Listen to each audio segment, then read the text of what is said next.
Bonjour à tous, dans cette vidéo je vais vous présenter les coordonnées polaires qui sont des coordonnées très utiles pour tous les mouvements en rotation de points ou d'objets dans le plan.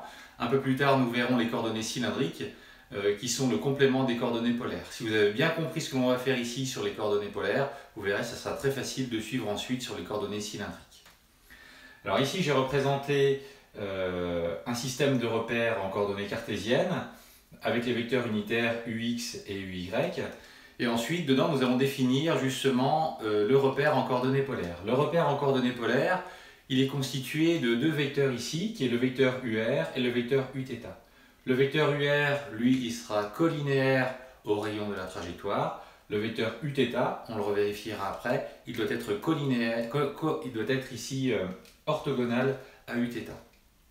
UX et UY représentent les vecteurs unitaires du repère en coordonnées cartésiennes. UR et Uθ vont donc représenter les coordonnées des vecteurs unitaires en coordonnées polaires.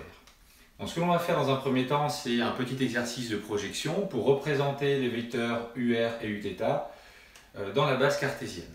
Alors pour faire ça ici, j'ai projeté le vecteur UR sur les axes de UX et de UY et j'ai défini URX comme étant la longueur de la projection de UR sur l'axe X et URY comme étant la longueur de la projection de UR sur l'axe Y. On remarque donc ici qu'il y a apparition d'un triangle rectangle, puisque la base cartésienne est constituée de deux vecteurs unitaires qui sont orthogonaux entre eux. On va donc pouvoir utiliser les formules classiques de trigonométrie. Comme UR est un vecteur unitaire, on le verra un peu plus tard, sa norme vaudra 1, ça va nous permettre de simplifier les écritures que je vais écrire maintenant. Alors si je me charge de faire le vecteur UR, selon UX, je vais avoir URX sur la norme de UR, qui est égale ici à cosinus θ. Comme la norme de UR est égale à 1, ça va vouloir dire ici que la coordonnée URX est égale à cos θ. Si je fais maintenant selon UY, je vais donc avoir ici URY sur la norme de UR qui est égale à sinus θ. Je vais donc me retrouver ici avec URY qui est égal à sinus θ, puisque de nouveau, la norme ici de UR est égale à 1. Si j'écris donc le vecteur UR dans la base cartésienne, c'est-à-dire une combinaison linéaire des vecteurs UX et UY, je vais me retrouver ici avec le vecteur UR qui est égal à cosinus θ UX plus sinus θ UY. Voilà. Ça, c'est le premier résultat important. Je vous conseille de bien le connaître ou de bien savoir le retrouver parce qu'il vous permettra de déterminer tout le reste des informations en coordonnées polaires. Maintenant, si je m'occupe du vecteur Uθ, selon UX, je dois faire attention ici à quelque chose, c'est que selon UX, je vais avoir une coordonnée négative. Il faudra donc bien que je pense à mettre un signe moins ici. Je vais donc me retrouver ici dans un premier temps. Si je regarde ce que j'ai là, je vais donc avoir Uθx sur la norme de UR qui va être égale ici à sinus θ. Parce que vous voyez, l'angle θ, je le retrouve ici. Donc ça veut dire que cette longueur que j'ai là, elle est le côté opposé à l'angle θ. Et dans les formules trigonométriques, le côté opposé à l'angle θ est relié au sinus. Voilà. Je vais donc me retrouver ici. Alors je vais mettre une valeur absolue parce qu'on est en distance.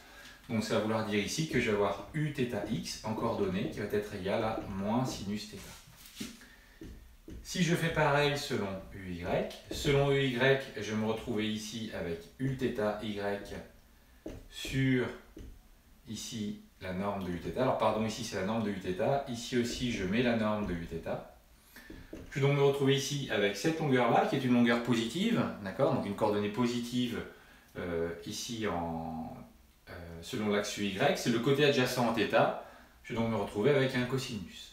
Donc dans ce cas, je vais me retrouver ici avec Uθy, qui est une coordonnée positive sur notre dessin, je vais donc avoir ici du cosinus θ.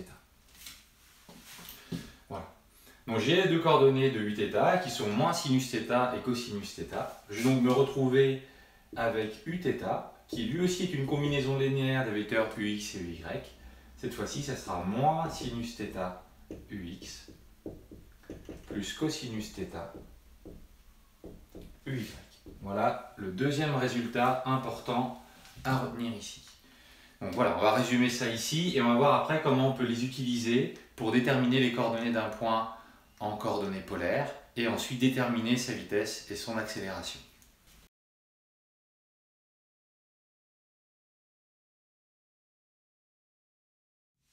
Nous allons maintenant voir comment ça se passe pour la dérivation de UR et Uθ dans le temps, puisque lorsque l'on fait de la mécanique, ce qui nous intéresse dans les équations du mouvement, c'est de pouvoir connaître l'évolution dans le temps de la position, de la vitesse et de l'accélération.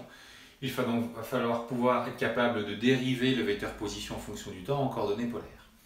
Notre point d'appui, ce sera donc les coordonnées de UR et Uθ ici, dans la base cartésienne.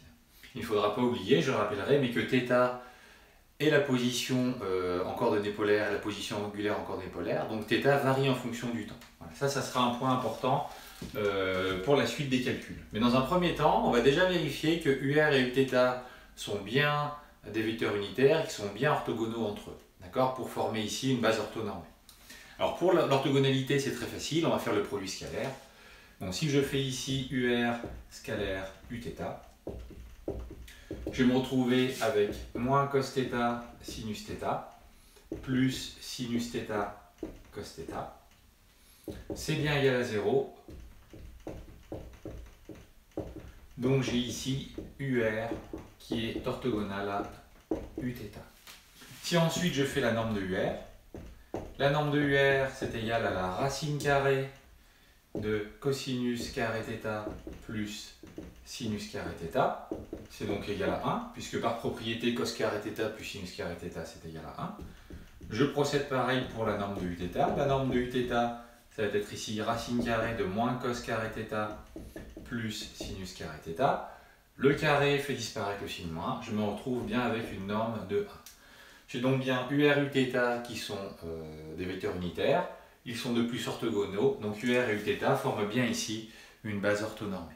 Voilà. Ça, c'est un truc important à vérifier, notamment au début, si vous avez des questions là-dessus, ou si vous voulez vérifier si vous n'êtes pas trompé dans les histoires de signes ici, ça peut être intéressant à observer. D'accord? Voilà, donc maintenant on va pouvoir passer à la dérivation. Donc je rappelle que ici, pour la dérivation, on va faire une dérivation dans le temps, c'est-à-dire que θ est fonction du temps.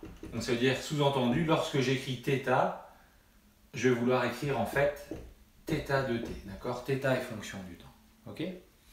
Ça va nous permettre de revoir aussi une petite notation de la dérivation en mécanique, c'est-à-dire que maintenant, si je veux dériver θ, je vais l'écrire dθ sur dt. Souvent dans les ouvrages de mécanique et de physique de manière générale, le d sur dt est noté avec un point. On aura donc ça qui sera égal à θ point de t, ok? Par souci de condensation de l'écriture, souvent le 2t disparaîtra et on aura simplement des θ points dans les écritures, mais il ne faudra surtout pas oublier que θ est fonction du temps.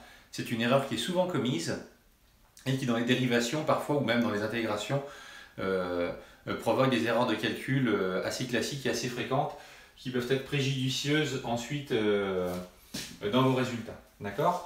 Si je fais la dérivée seconde de θ, on la notera donc θ point de t. Voilà. Donc ça, ce sont des points importants. Au niveau de la notation, dérivée première θ point, dérivée seconde θ point de t. Voilà. On sera pareil quand on sera ensuite en coordonnées polaires. On verra la même notation pour le rayon R. Donc maintenant que tout ça est posé, on va pouvoir passer à la dérivation des vecteurs UR et Uθ dans le temps.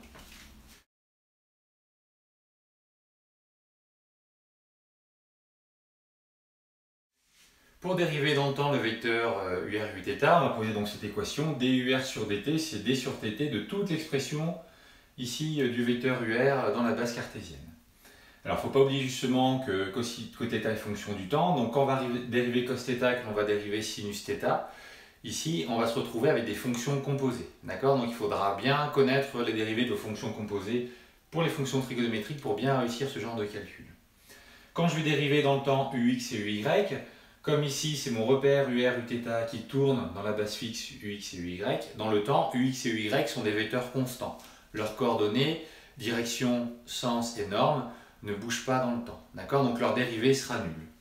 On pourra donc écrire ici que la dérivée de UR dans le temps, c'est égal ici à d cos θ sur dt ux, plus d sinus θ sur dt uy. À partir de là, je vais dériver ça. La dérivée de cos u, c'est u' cos u. Donc u' ici, c'est la dérivée de θ, ça va donc être θ point. Je vais donc me retrouver ici pour la dérivée de cos u avec du moins u' sin u. Je vais donc avoir ici du moins θ point sinus θ ux. La dérivée de sinus θ de sinus u, c'est du u' cos u. Je vais donc me retrouver ici avec du θ point cosinus θ uy. Voilà pour la dérivée du vecteur UR dans le temps. Alors, si on observe un peu cette formule, déjà, premièrement, je peux factoriser par θ point.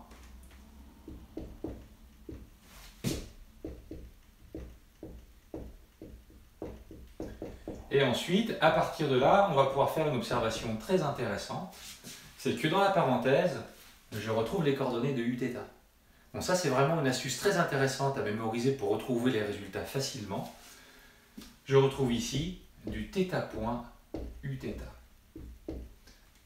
Ça veut dire en fait que quand je vais dériver le vecteur UR dans le temps, ça c'est un résultat super important à connaître ou à savoir retrouver. Si je dérive le vecteur UR dans le temps, ça va être égal à θ point uθ. Voilà. Donc cette astuce-là, on va le voir pour la dérivée du vecteur uθ. On va retrouver le même genre d'observation. On va se retrouver avec deux résultats super intéressants pour les calculs de vitesse et d'accélération en coordonnées polaires. On va maintenant passer au calcul de la dérivée de uθ.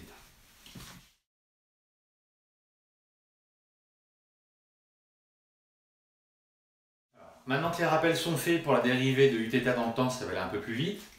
Donc ici, j'ai duθ sur dt. Ça va être égal à la dérivée de cette expression-là. Donc la dérivée ici de moins sin θ, ça va être égal à moins θ point cos θ. Donc je vais me retrouver ici avec du moins θ point cos θ ux. La dérivée de cos θ, on l'a vu, c'est du moins θ point sinus θ. Donc moins θ point sinus θ uy. De la même manière que tout à l'heure, je remarque que je peux mettre le θ point facteur. Donc je vais ici me retrouver avec θ point. Alors le moins, je le garde intentionnellement, vous allez voir pourquoi. Je vais me retrouver ici avec du moins cos θ ux moins sinus θ uy. Voilà. Donc si j'observe ici par rapport aux coordonnées que j'ai là, je remarque qu'un moins cos θ ux moins sinus θ uy, ce sont les coordonnées de moins ur. Je vais donc avoir la dérivée de uθ dans le temps, c'est du moins θ point ur. Voilà le second résultat super important pour faire nos calculs de vitesse et d'accélération en coordonnées polaires. D'accord? Donc j'ai duθ sur dt qui est égal à moins θ point ur. Et on a vu, je le rappelle ici, dur sur dt, c'est égal à θ point uθ. Voilà. Donc ça, ce sont des automatismes que vous allez pouvoir garder pour la suite des calculs. C'est-à-dire que moi, dès que je vais vouloir dériver un vecteur position ou un vecteur vitesse dans le temps, dès que j'aurai besoin de dériver le vecteur UR et le vecteur uθ dans le temps, je vais utiliser directement ces résultats ici. Donc je vais gagner aussi beaucoup de temps dans l'expression des formules en coordonnées polaires pour la vitesse et l'accélération. Alors, au cas où vous ne seriez pas très à l'aise à vous souvenir des dérivés des formules trigonométriques ici, surtout pour les histoires de signes, une petite astuce qu'il est intéressant de connaître, c'est se dire, je vais dessiner un cercle trigonométrique. Je sais qu'en abscisse, je lis les cosinus. Je sais qu'en ordonnée, je lis les sinus. Et si je parcours le cercle dans le sens des aiguilles d'une montre, je dérive. C'est-à-dire que pour aller de sinus, si je dérive sinus, ça fait cos. Si je dérive cos, ça fait moins sin, moins cos, et moins cos, ça fait sin. Ok ? Alors vous verrez, en physique et en méca en particulier, vous avez aussi besoin parfois d'intégrer. Donc si vous voulez ici trouver la primitive, vous allez dans le sens trigonométrique. Voilà, donc ça peut être une petite astuce mnémotechnique pour se souvenir des formules de dérivation des fonctions trigonométriques. Voilà, donc la dérivation de UR et uθ dans le temps, c'est maîtrisé. On va maintenant pouvoir utiliser ça pour déterminer la vitesse et l'accélération d'un point M dans un repère en coordonnées polaires.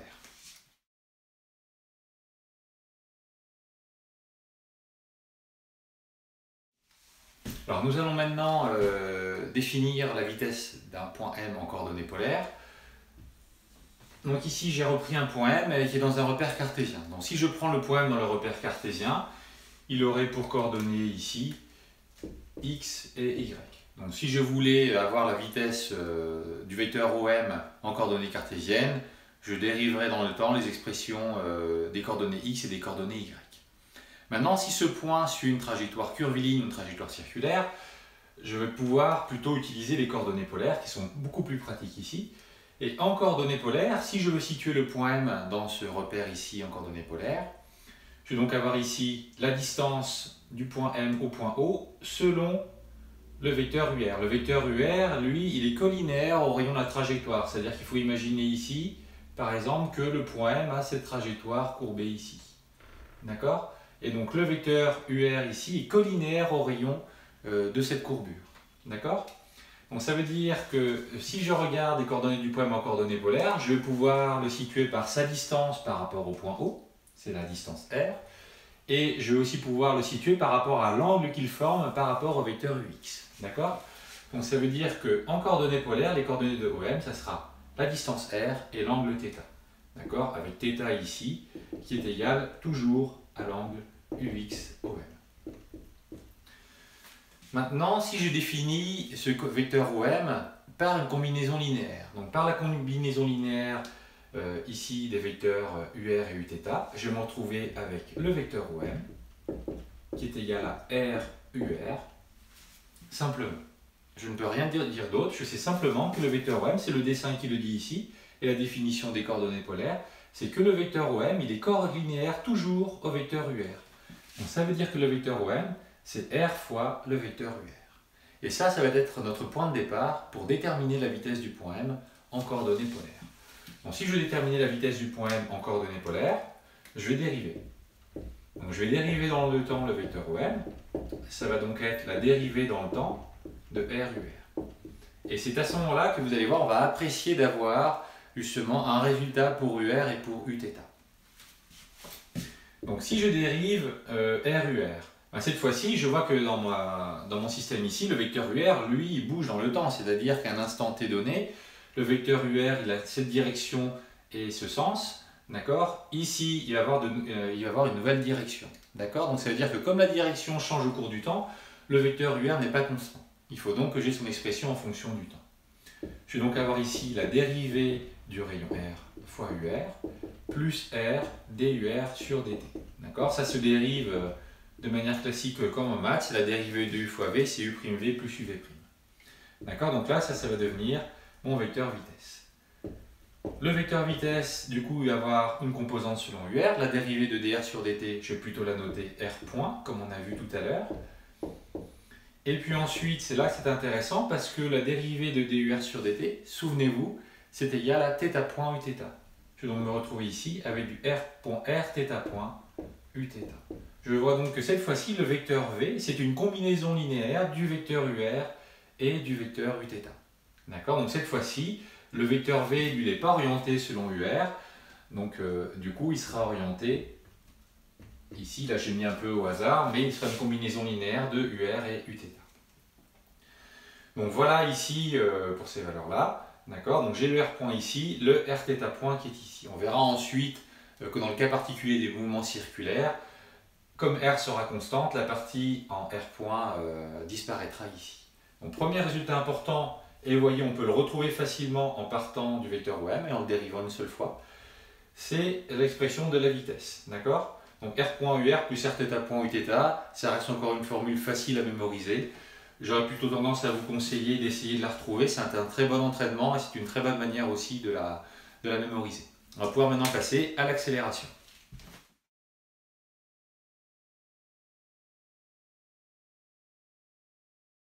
Pour le calcul de l'accélération, on va simplement dériver le vecteur vitesse que j'ai rappelé ici et on va réutiliser la même astuce sur les dérivées de UR et Uθ. C'est un calcul légèrement plus long mais tout à fait abordable ici. Donc si je veux dériver le vecteur vitesse dans le temps, je vais donc avoir ici cette dérivée ici, plus la dérivée que j'ai là. Donc la dérivée, ici je vais la redétailler, donc je vais avoir ça ici, plus ici la dérivée dans le temps de toute cette expression-là. Donc là, j'ai un double produit, donc il va falloir que j'organise un petit peu mon calcul, mais il n'y a rien de compliqué ici. Donc comme tout à l'heure ici, je vais donc avoir du u'v plus uv', ça va donc faire du r point UR, plus r point la dérivée de UR, et la dérivée de UR, on a vu que c'était du θ point Uθ. Donc je peux mettre ici du θ point Uθ. Voilà. Donc faites bien attention à faire vos points, parfois ils ne passent pas à l'écriture, donc n'hésitez pas à faire des gros points ou des gros ronds sur vos copies pour éviter d'avoir des confusions ici. D'accord ? Ensuite, je vais passer à la dérivée de ça, donc je peux garder par exemple le bloc R que je vais ensuite multiplier par le bloc θ point Uθ. D'accord ? Et ensuite, le bloc θ point Uθ sera aussi lui redérivé. Je vais donc avoir ici du R point θ point Uθ plus R d de θ point Uθ sur dt. Ensuite, ça se dérive classiquement comme le R point UR. D'accord, donc je vais recopier ici ce que je vais avoir, ça va être mon vecteur accélération. J'ai du R point UR plus R point, alors on voit ici il y a deux fois, donc je vais commencer à regrouper, plus 2R point θ point Uθ. Et ensuite je vais me retrouver avec ça à redériver, d'accord. Donc là, petite erreur, voilà, là c'est beaucoup plus lisible. Donc je vais avoir la dérivée de θ point, ça va me faire du θ point Uθ. Plus θ point fois la dérivée de Uθ, mais on a vu que Uθ c'était du moins θ point UR, donc je vais me retrouver ici avec du moins θ point carré UR. Ensuite, il suffit simplement de faire du tri. Je vais donc me retrouver avec l'accélération pour laquelle je vais regrouper tous les vecteurs selon UR. Donc selon UR, je vais avoir du R point point, moins R θ point carré UR, plus 2R point θ point, plus R θ point point Uθ. Voilà, donc ça c'est l'expression de l'accélération, un peu plus longue à mémoriser, donc c'est pour ça que c'est intéressant de voir les astuces de calcul qu'on a vues aujourd'hui, parce que grâce à ça, vous pouvez retrouver rapidement les formules de vitesse et d'accélération en coordonnées polaires. Alors une dernière chose à faire ici, notamment dans ces calculs qui peuvent devenir un peu source d'erreurs, ne serait-ce que par des erreurs de recopiage, c'est de vérifier l'homogénéité. D'accord ? Je sais que mon accélération, son unité, ce sont des mètres secondes moins 2 dans le système international.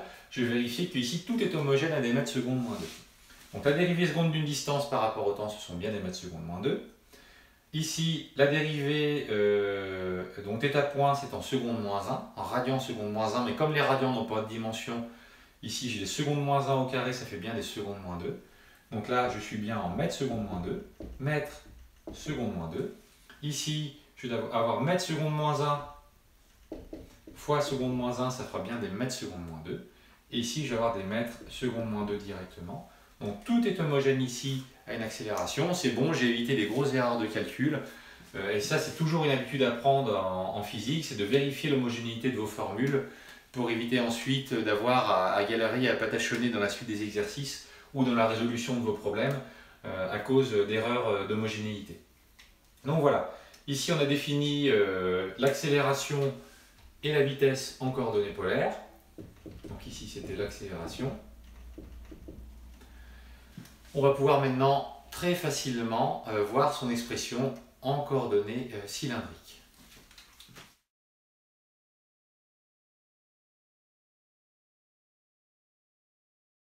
Nous allons maintenant pouvoir passer à l'expression de la vitesse et de l'accélération en coordonnées cylindriques. Donc les coordonnées polaires, je rappelle, ce sont pour résoudre des problèmes en 2 dimensions, et les coordonnées cylindriques, eux, sont pour résoudre des problèmes en 3 dimensions. J'ai mis rapidement ici, par exemple, le dessin d'un point M qui va suivre ici une trajectoire hélicoïdale. Donc dans la trajectoire hélicoïdale ici, on comprend qu'il y a un mouvement de rotation, et en plus, il y a une variation d'altitude Z ici. D'accord ? Bon, ça veut dire que si je veux pouvoir décrire les coordonnées du point M en coordonnées cylindriques, je peux le faire de la manière suivante, c'est-à-dire que je peux mettre son projeté orthogonal sur le plan XY ici, mettons on va l'appeler M', d'accord ? J'ai l'origine du repère O qui est ici, et je peux en fait décomposer ici le vecteur OM en une combinaison linéaire de deux vecteurs qui sont le vecteur OM' plus le vecteur M'. D'accord ? Si je commence à utiliser ce qu'on a vu sur les coordonnées polaires, je vois que le vecteur OM' finalement, si je le dessine ici, vu de dessus, avec les coordonnées x, y ici, je vais avoir le point M' qui est ici, avec les coordonnées θ ici et le rayon R qui est ici. D'accord? Donc je vois que je peux utiliser ce qu'on a vu sur les coordonnées polaires, c'est-à-dire que le vecteur OM' ici peut s'exprimer avec les coordonnées polaires. D'accord? Donc je me retrouve ici avec le vecteur OM', je rappelle avec le vecteur UR qui est ici, et le vecteur Uθ qui serait comme cela. Donc je vois qu'OM', ça n'a pas changé, il est collinéaire à UR. Je pourrais donc ici écrire c'est égal à RUR. Et le vecteur M', le vecteur M', je vois il est collinéaire au vecteur UZ et il correspond à l'altitude du point M dans le repère ici. D'accord? Je peux donc dire ici avec certitude que le vecteur M', c'est ZUZ. Je viens donc d'écrire l'expression du vecteur OM en coordonnées cylindriques. D'accord? Donc là, c'est la combinaison linéaire des vecteurs. Si j'écrivais simplement ces coordonnées cylindriques, le vecteur OM ici, il aurait les vecteurs R, θ et Z. D'accord? Donc vous voyez, ça c'est un truc auquel il faut faire très attention parce que lorsque l'on fait la combinaison linéaire, ici on a simplement besoin de R et de Z. Par contre, lorsque l'on écrit les coordonnées en parenthèse comme ceci, on a aussi θ qui intervient. Donc c'est important ici de voir cette différence pour ne pas faire d'erreur et absolument vouloir chercher une expression avec Uθ dans l'expression vectorielle de OM. D'accord? Donc à partir de là, en fait, on voit que c'est très facile d'avoir la vitesse et l'accélération. Parce que si je veux la vitesse, finalement, je vais dériver ça, mais ça on l'a déjà fait en coordonnées polaires. D'accord? Donc ça on connaît ici. On sait que je vais avoir du RUR sur dt à dériver. Et là, je vais avoir la dérivée de z à faire selon uz. uz, lui, si on est en rotation, vous voyez, si je tourne autour de l'axe uz, quel que soit l'instant t auquel je vais me positionner, le vecteur uz, lui, ne change pas. D'accord? Il est constant au cours du temps, donc sa dérivée est nulle. J'aurai simplement besoin de dériver z ici. La dérivée de dr sur dt, on l'a vu tout à l'heure, c'est du r.ur plus ici rθ.uθ plus z.uz. D'accord? Donc on voit ici que pour le vecteur v, on a simplement ici à rajouter la variation d'altitude pour justement avoir l'expression du vecteur vitesse. D'accord? Donc ça veut dire que le vecteur vitesse en coordonnées cylindriques, c'est la partie ici en coordonnées polaires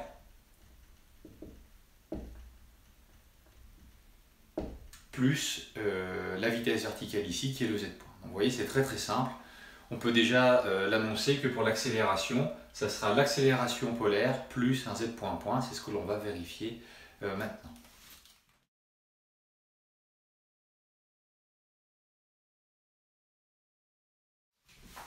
On va se charger maintenant de calculer l'accélération en coordonnées cylindriques. Donc c'est exactement pareil que tout à l'heure parce que là j'ai vu que ça c'était la vitesse en coordonnées polaires. Donc si je dérive tous ces termes ici, je vais retrouver l'accélération en coordonnées polaires. Je vais donc avoir ici la vitesse par rapport au temps. Ça va donc être cette dérivée. Donc ça va être la dérivée de tout ça. Donc je le réécris comme ça ici, je pourrais y aller directement. Ici c'est simplement pour faire la démarche. Et la dérivée de z point dans le temps. Je vais donc avoir l'expression du vecteur accélération. Ça va donc être ici l'expression de l'accélération en coordonnées polaires. Je vais donc ici me retrouver avec du r moins rθ carré UR. Hop. Plus ici, je vais donc avoir ici du r θ plus 2r rθ plus 2r θ uθ plus z uz. D'accord? Donc on retrouve bien ici l'expression de l'accélération en coordonnées polaires. Donc ça c'est la partie en coordonnées polaires. Donc vous voyez en fait que si vous avez ici bien réussi à faire les calculs en coordonnées polaires, les coordonnées cylindriques sont très faciles. Et là j'ai l'accélération verticale selon l'axe Z. Voilà, donc ici vous avez les points de méthodologie pour justement déterminer vitesse et accélération en coordonnées polaires, en coordonnées cylindriques. Ce qui est bien important de retenir ici, c'est justement les expressions de UR et Uθ dans la base cartésienne. Leur dérivée dans le temps, c'est-à-dire que la dérivée de UR c'est θ point Uθ, la dérivée de Uθ c'est moins θ point UR. Ça c'est vraiment deux points importants pour s'aider à retrouver les calculs par la suite. Et puis aussi, ce qui est important, c'est se souvenir que lorsque l'on écrit les coordonnées d'un point M, on aura par exemple en coordonnées polaires Rθ, en coordonnées cylindriques Rθ et Z. Par contre, si on fait l'expression vectorielle du vecteur OM, en polaire c'est RUR, il n'y a pas d'expression selon θ, puisque le vecteur OM est collinéaire à UR. Et en coordonnées cylindriques, c'est RUR plus ZUZ. Voilà, donc ce sont les petits pièges à éviter.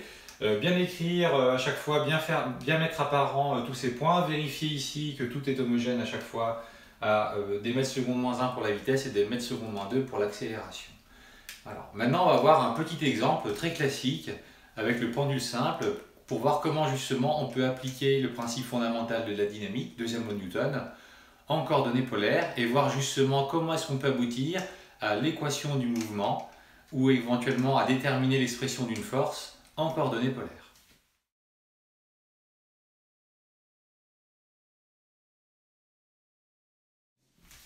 Alors, nous allons étudier ici le pendule simple. Donc, c'est un grand classique ici pour illustrer les applications des coordonnées polaires en mécanique du point et l'application du PFD en coordonnées polaires. Alors ici, j'ai un point M qui est attaché à un fil inextensible. D'accord ? On va considérer qu'il n'y a pas de frottement ni avec l'air, ni au niveau de l'attache du câble sur l'axe de rotation qui est au point O. Sur ce dessin, je vais donc essayer d'avoir justement l'équation du mouvement du point M au cours du temps. D'accord ? Donc l'expression de l'équation différentielle en θ. D'accord ? Puisque ici, on voit que finalement, comme R est constant, la position du point M, je vais avoir si je connais l'évolution de θ dans le temps. Alors du coup, je décide, puisque c'est un problème plan avec de la rotation, je décide de me mettre en coordonnées polaires au niveau du point M ou au niveau de l'origine ici, d'accord ? Je peux placer la base UR Uθ, d'accord ? Donc la base UR Uθ, je l'ai positionnée ici. Si je définis un repère UR Uθ, le repère UR Uθ, il sera ici. Alors faites bien attention à avoir toujours Uθ et UR orientés de cette manière-là. Ne prenez jamais, sauf si vraiment quelqu'un vous oblige à utiliser ça comme règle, mais il y aurait des fautes à ce moment-là. On ne prend jamais Uθ dans ce sens, d'accord ? On doit toujours aller de UR vers Uθ dans le sens trigonométrique. Ok ? Donc ici, la question classique serait de déterminer les équations du mouvement du point M, ici en coordonnées polaires. Donc on commence déjà par faire un bilan des forces. Donc si je fais mon bilan des forces ici, à quoi est soumis le poids ? On est dans un référentiel ici terrestre, supposé galiléen. On va donc subir la gravitation terrestre. On aura donc le poids qui va intervenir. D'accord ? Donc j'ai un angle θ qui est ici. P il est vertical. Il est donc parallèle ici à la verticale qui est là. L'angle θ, je vais le retrouver là. Et ensuite, je vais avoir la tension du fil, T, qui est ici. Ok ? Il va donc falloir que je projette ces deux vecteurs en coordonnées polaires pour ensuite appliquer correctement mon PFD.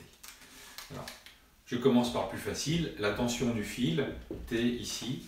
Je vois qu'elle est collinéaire au vecteur UR. De sens opposé, j'aurai donc un signe moins. De norme T, je vais donc l'appeler moins TUR, avec T qui est la norme ou l'intensité du vecteur T. Maintenant, si je prends le poids P, ici il va avoir deux composantes, une composante selon UR et une composante négative selon Uθ. Alors ici, on va prendre soin de redessiner ça de manière un peu plus grande. Donc je me retrouve avec le vecteur P qui est ici, le vecteur UR qui est là, l'angle θ que je retrouve ici, le vecteur Uθ qui est ici. Et c'est juste une histoire de projection, hein, comme d'habitude. Donc je me retrouve ici avec le vecteur P. Là, ici, j'aurai la composante selon UR, que je vais appeler PR. Là, je vais avoir ensuite, en projetant, la composante selon θ, que je vais appeler Pθ. On voit que la coordonnée selon θ sera négative, j'aurai un signe moins ici. D'accord ? Alors, on peut le faire très rapidement, parce que PR, c'est le côté adjacent à θ, j'aurai donc un cos. Pθ, c'est le côté opposé à θ, j'aurai donc un signe ici. Ok ? Donc, je vais me retrouver ici avec P, qui va être égal à mg cos θ UR moins mg sinus θ Uθ. Voilà. Donc j'ai l'expression de t et p ici en coordonnées polaires. D'accord? Donc à partir de là, je vais pouvoir appliquer le PFD. Donc au début, je vais remettre la formule de l'accélération telle qu'on l'a vue dans les parties précédentes. Et ensuite, on va voir que très rapidement, il va y avoir des simplifications qui vont apparaître parce que ici, R est constant. Donc les expressions vont devenir du coup beaucoup plus digestes. Si j'applique le PFD ici, je vais donc avoir somme des forces extérieures qui est égale à MA. Je vais me retrouver ici avec moins T UR plus MG cos θ UR moins MG sinus θ Uθ qui est égal à MA. Voilà. Donc l'accélération, on sait qu'elle a une composante selon UR, une composante selon Uθ. Là, j'ai regroupé ici tout ce qui est selon UR ici, tout ce qui est selon Uθ ici. D'accord? Donc c'est important ici de faire du tri pour ne pas se perdre après. Alors ici, je vais rappeler quand même l'expression de l'accélération. C'est un bon entraînement en plus ici de mémoire. Je vais donc avoir du R point point moins R θ point au carré UR plus ici R 2R R θ point point plus 2R point θ point Uθ. En ayant ça sous les yeux, je peux me dire ok, toute cette partie-là va correspondre à la partie ici en UR, toute cette partie-là va correspondre à la partie en Uθ. Avant de réécrire ça, ici je vais rappeler, or ici R c'est constant. Dans le temps, ici le fil on suppose inextensible, donc R est constant. Donc ça veut dire que j'ai R point qui est égal à 0 mètres par seconde, j'ai R point point qui est égal à 0 mètres seconde moins 2. Okay, à partir de là, mon expression d'accélération, elle va grandement simplifier parce que je vais avoir A qui va être égal à moins R θ point au carré UR plus R θ point point Uθ. Donc à partir de là, je vais avoir deux équations ici différentielles qui vont apparaître. La première selon UR. Donc si je regarde selon UR ici, je vais donc avoir moins T plus mg cos θ qui est égal ici à moins R θ point au carré. Et ensuite, je vais avoir selon Uθ. Selon Uθ ici, je vais me retrouver avec du R θ point point. Donc ici, alors il ne faut pas oublier justement de multiplier par la masse. Donc je vais me retrouver ici avec du mr θ point point qui est égal à moins mg sinus θ. Je vais donc me retrouver ici avec θ point point plus g sur r sinus θ qui est égal à 0. D'accord? Et là, en fait, ici, j'ai l'équation différentielle de mon mouvement, c'est-à-dire que grâce à ça, je vais pouvoir avoir l'expression de θ et de θ point. Okay? On remarque ici que l'on a g sur r qui est la pulsation propre de notre système. Okay? Donc quelque part, en fonction de où vous en êtes en mécanique du point, vous allez voir que ça, en fait, ça nous permet de redémontrer la période des oscillations d'un pendule simple que vous avez parfois vu directement donné en terminale pour ceux qui ont fait une terminale S. Voilà. Et ici, je peux avoir l'expression directement de T. Donc la tension du câble, T, c'est égal ici à mr θ point au carré plus mg cos θ. Voilà comment ici l'application du PFD nous permet justement d'établir deux équations. Alors là, souvent la plus utilisée, la plus demandée, c'est l'équation du mouvement que l'on obtient ici. D'accord ? Et ensuite, je peux aussi avoir l'expression de la tension du câble, c'est-à-dire comment on va évaluer ici la tension du câble au cours du temps. Alors on verra un peu plus tard dans d'autres vidéos qu'il y a différentes manières aussi d'aborder ce problème. Il y a les méthodes énergétiques, avec le théorème des énergies cinétiques ou des puissances. Il y a aussi la méthode, le théorème du moment cinétique, qui permettent justement, soit de manière isolée, soit en la combinant avec l'expression que l'on a là, d'avoir une expression de t uniquement en fonction de θ. D'accord ? De manière assez directe. Là, il faudra d'abord résoudre cette équation différentielle pour ensuite avoir une expression de θ que l'on peut réinjecter ici pour avoir l'expression de t en fonction de θ. Alors là, on voit une petite difficulté. C'est, vous voyez ici, dans cette équation différentielle, elle est non linéaire, puisque là, j'ai un sinus, d'accord ? Et sinus de A plus B, c'est pas égal à sinus de A plus sinus de B. Okay, donc je me retrouve ici avec une équation différentielle qu'on ne peut pas résoudre de manière directe. Donc ça, on peut dire que c'est une équation différentielle elliptique. Donc si on voulait la résoudre de manière classique, comme une équation différentielle linéaire, à coefficient constant, il faudrait en fait ici faire l'approximation des petits angles et considérer que dans le cas de petites oscillations, le sinus θ est à peu près égal à θ. Et dans ce cas-là, vous pouvez résoudre votre équation de manière classique. C'est ce qu'on va faire dans la dernière partie de cette vidéo.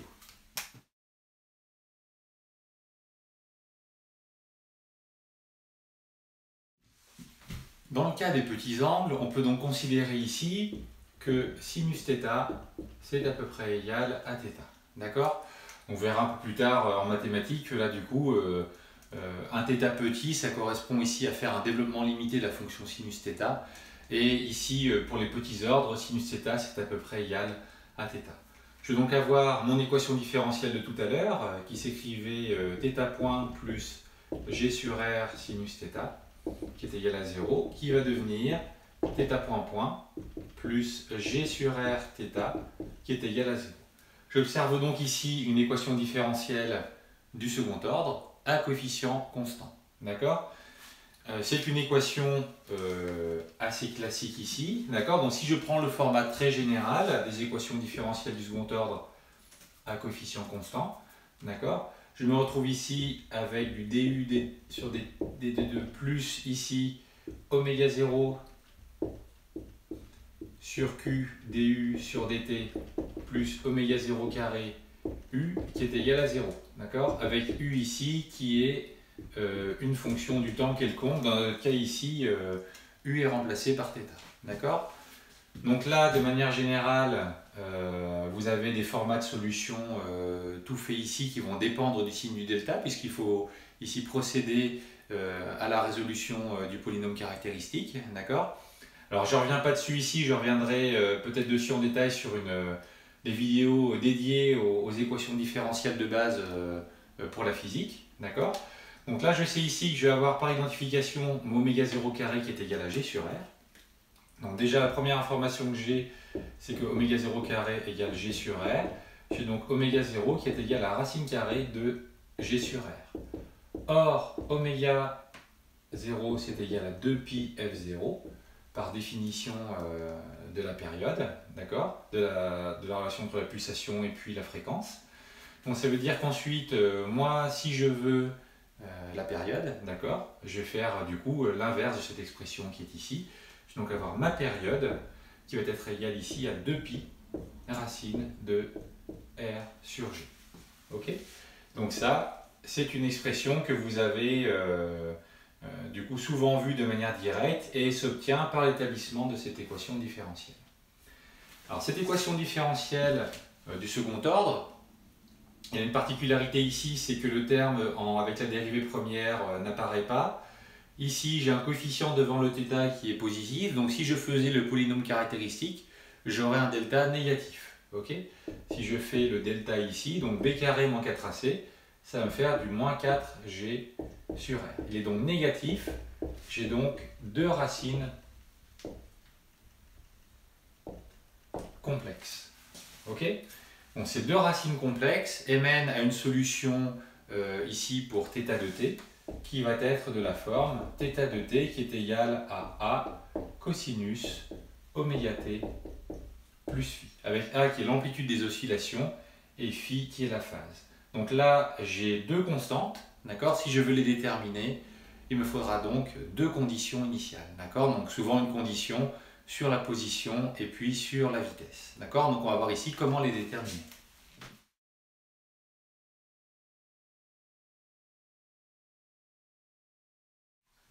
Pour avoir l'expression complète de l'évolution de θ en fonction du temps, on va vouloir avoir une expression de l'amplitude et aussi une expression pour phi.